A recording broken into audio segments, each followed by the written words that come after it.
Hello বন্ধুরা, আশা করি সবাই ভালো আছেন। কম্পিউটার শিক্ষা 24 চ্যানেলে আপনাদেরকে স্বাগতম। আজকের ভিডিওতে আমি আলোচনা করব মাইক্রোসফট অফিস ওয়ার্ডে টেক্সট আমরা কিভাবে টেবলে কনভার্ট করতে পারি ওইটা নিয়ে।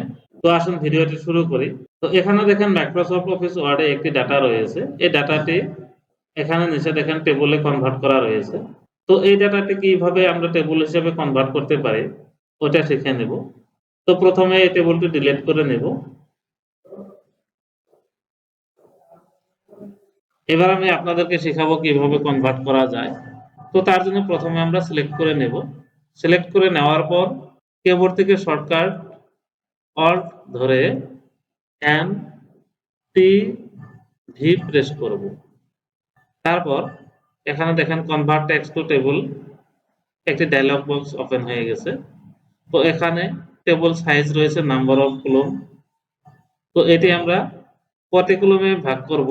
তো এখানে আমাদের কয়টি কলাম হবে, 4টি কলাম হবে। তো এখানে 4 অটোমেটিক এসেছে, তো চেঞ্জ করার প্রয়োজন নেই। তারপর এখানে অটো ফিট বিহেভিয়ার রয়েছে। তো এখানে ফিক্সড কলাম উইথ অটো রয়েছে, তো আমরা অটোই রাখবো। তারপর নিচে দেখেন সেপারেট টেক্সট এট, এখানে 4টি অপশন রয়েছে। প্রথমে প্যারাগ্রাফ রয়েছে, তারপর কমা রয়েছে, তারপর ট্যাব রয়েছে। তো আমরা এখানে লেখার সময় স্পেস করে লিখেছি, তো তার জন্য আদার অপশনে ক্লিক করব। তো আদার অপশনে এখানে ক্লিক রয়েছে। তো আমরা কি করব, এবার ওকে ক্লিক করব। তো দেখেন ওই টেক্সট গুলো টেবলে কনভার্ট হয়ে গেল। তো এবার আমরা চাইলে টেবলটি আমাদের প্রয়োজন মতো আমরা ডিজাইন করে নিতে পারি। তো কিভাবে মাইক্রোসফট অফিস ওয়ার্ডে কোনো ডাটা টেবলে কনভার্ট করা যায়, আশা করি কাজটা বুঝতে পারছেন। তো আজকের টপিকসের আলোচনা এতটুকুই। আশা করি ভিডিওটি ভালো লেগেছে।